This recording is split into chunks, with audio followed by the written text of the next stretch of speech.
The day Boris Johnson may have been dreading has finally happened.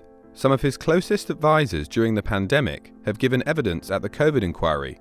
And yes, that includes Dominic Cummings. You called ministers useless pigs, morons, in emails and WhatsApps to your professional colleagues. Do you think you contributed to a lack of effectiveness on the part of ministers and of the Cabinet? No, I think I was reflecting a widespread view amongst competent people at the centre of power at the time. From rants the Prime Minister and his government weren't up to the job, to claims Britain's elderly were left to die, some of the evidence lays bare the chaos happening at the centre of power during a national crisis. Here's 5 of the most shocking WhatsApp messages sent during that time. And a warning, some of these contain very strong language. Cast your minds back to August 2020 for the first one, when the UK saw a sharp rise in Covid cases after Boris Johnson's government chose to reopen parts of the economy and send students back to school. It's safe to say Dominic Cummings wasn't happy with ministers, and especially then Education Secretary Gavin Williamson. At the inquiry, he was asked if his comments in the next messages undermined the government. See what you think. Don't think it's sustainable for Gavin Williamson to stay at the Department for Education. Think Lee Kane needs to brief reshuffle after spending review ASAP. We'll get people in line. Focus minds intensely for the next 16 weeks and you'll spell out explicitly to Cabinet when next meet. I've had enough of the leaks and briefing. There'll be a reshuffle between SR and Christmas. I'm looking for quiet competence, not interviews and briefing and the usual gimmicks. If you don't get the Cabinet back into line, you will have months more of the mayhem briefing, leaking. This has seriously damaged your authority. You need to get this back. You need to read the Riot Act to CAB, and SW1 should know there's a reshuffle coming between SR and Christmas. At the moment, the bubble thinks you've taken your eye off the ball. You're happy to have useless pigs in charge, and they think that a vast amount of the chaotic news on the front pages is coming from Number 10, when in fact it's coming from the Cabinet, who are feral. If you maintain your approach of the last few months, your authority will be severely weakened and you will lose good people because they don't want to be part of something that looks like mayhem. I urge you to ponder this week. If we don't grip things over the next month, things could easily snowball out of control amid the disastrous con news, and there could be talk of leadership challenges. I also must stress, I think leaving Hancock in post is a big mistake. He's a proven liar who nobody believes or should believe on anything, and we face going into autumn crisis with the in charge of the NHS still. Therefore, we will be back around that Cabinet table with him and Stevens bullshitting again in September. Hideous prospect. Not sure when you think reshuffle should happen. Before September to move Hancock? Or November? One of the most shocking pieces read out was the December 2020 diary entry by Chief Scientific Advisor at the time, Sir Patrick Vallance, in which he wrote Boris Johnson believed Covid was just nature's way of dealing with old people. And this WhatsApp exchange from October that year appears to suggest the same. Jeez. I must say I've been slightly rocked by some of the data on Covid fatalities. The median age is 82, 81 for men, 85 for women. That is above life expectancy. So, get Covid and live longer. Hardly anyone under 60 goes into hospital, 4%, and of those, virtually all survive.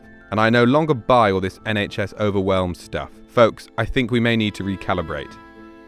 There are max 3 million in this country aged over 80. All understood, but how does this change the policy? Still not politically viable yet to change course, but maybe once mass testing up and running. It shows we don't go for nationwide lockdown. Back to Dominic Cummings now, and messages from the very beginning of the pandemic, the 12th of March 2020, 11 days before the UK went into nationwide lockdown. This time, it's the Cabinet Office in the firing line, with Cummings telling Boris Johnson that no one seemed to have any idea what was going on. We've got big problems coming. Cab Off is terrifyingly no plans, totally behind pace. Me and Warners and Lee and Slacky are having to drive and direct. Mark is out to lunch, hasn't a Scooby what's going on, and his own officials know he doesn't. We must announce today, not next week. If feel ill with cold flu, stay home. Some Cab Off want delay, because haven't done work and don't work weekends. We must force the pace today. We are looking at 100 to 500,000 deaths between optimistic, pessimistic scenarios. 1918 was 250k for comparison. You need to chair daily meetings in the Cabinet room, not Cobra, on this from tomorrow. I'm going to tell the system this. Not with the DAs on the phone all the time either, so people can't tell you the truth.